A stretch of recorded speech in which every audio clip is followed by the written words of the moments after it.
What's up guys, after Google I/O 20 got cancelled last year, Google I/O 21 is finally here.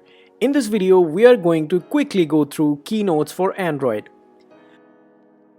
Letter associated with the release is Android S. There are rumors that S stands for snow cone, but this version is mostly addressed as Android 12.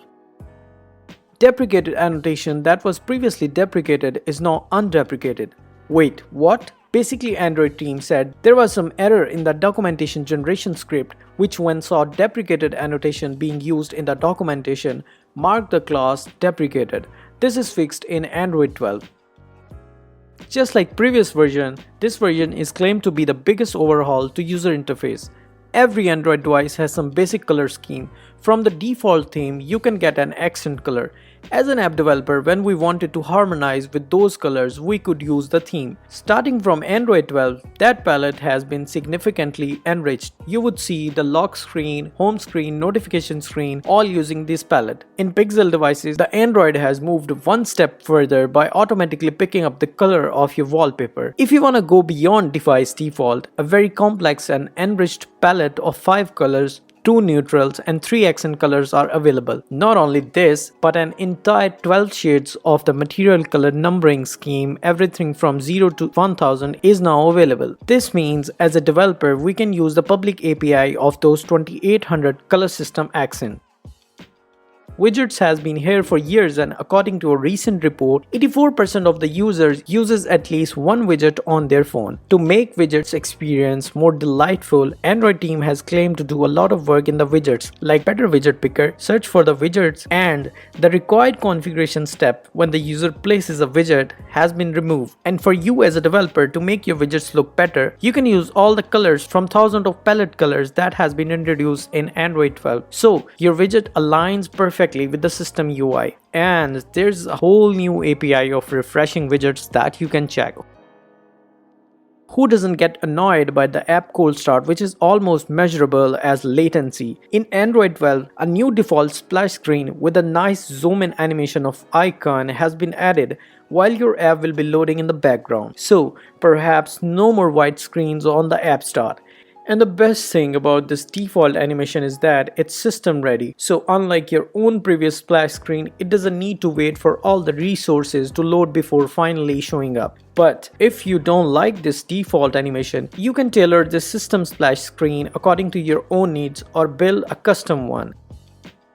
Templates are redesigned to match the color palettes, themes, and typography of new material design called Material U. If you as a developer are using the standard templates, the API is going to take care of everything and design will look great. However, if you had made custom views, you will have to do a lot of work to match with the new template design. And yes, fully custom remote views are not deprecated. Continuing about the latency part of Android, as developer, you might have had this experience where you tap on the notification, the shade closes and nothing happens for a few seconds. That's because instead of starting the app from an intent triggered directly from the notification, we send a broadcast or kick off a service that does some background work and finally starts some activity. This introduces a huge gap with a blank screen, looks like the phone is non-responsive. Good news for the developers, starting from Android 12, you must start your activity from the notification intent, otherwise nothing will happen. So no more trampolines.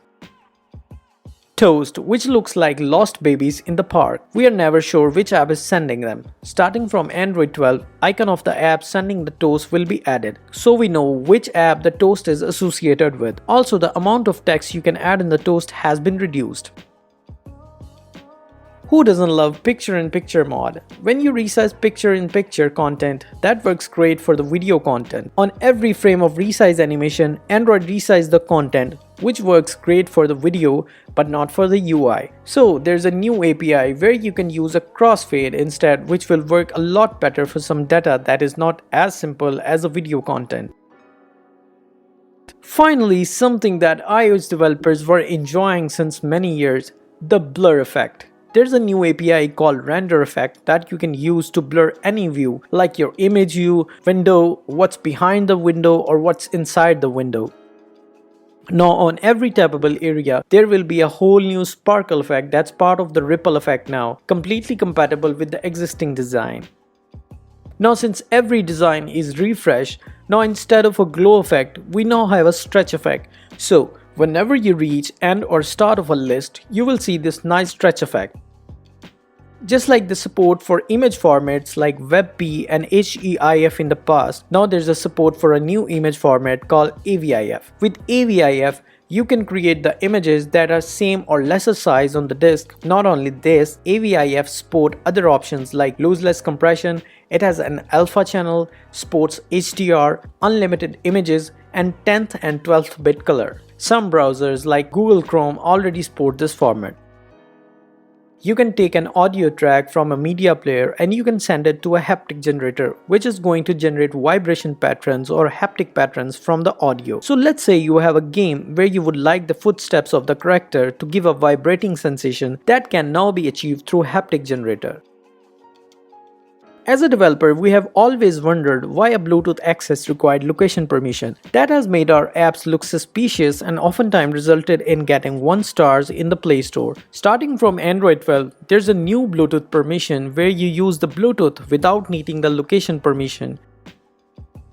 Another change in the location area is that it is possible for the user to say, yes, you can have my location, but not my exact location. So now they can tell the system that they don't want to share their exact location. As a developer, you don't need to do anything. You just need to prepare your app for the scenarios where user may disable or deny to give the location permission. Oftentimes, we have a scenario where a foreground service needs to run just for a few seconds, and therefore there would be this notification popping up just for a second or two.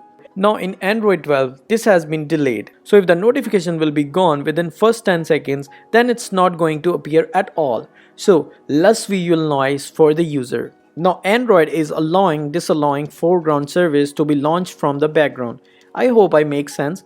There's this new approach that you need to use to adopt this path for the migration, and that is to call this new method setExpedited. Fortunately, this is also introduced in the Work Manager. So in order to migrate your foreground service, you need to call Work Manager API's setExpedited. On Android 12 and later, it will do the right thing and call setExpedited API to do what it needs to do quickly. Otherwise, on the previous releases, it will continue to do what you were probably doing, which is to create foreground service. For more on privacy, you need to check the talks available on what's new in Android privacy, effective background task on Android, and a lot more. That's it for this video. This is AJ. I make videos on technology and how to become better developer. Do subscribe to my channel if you haven't subscribed already. This is AJ signing off.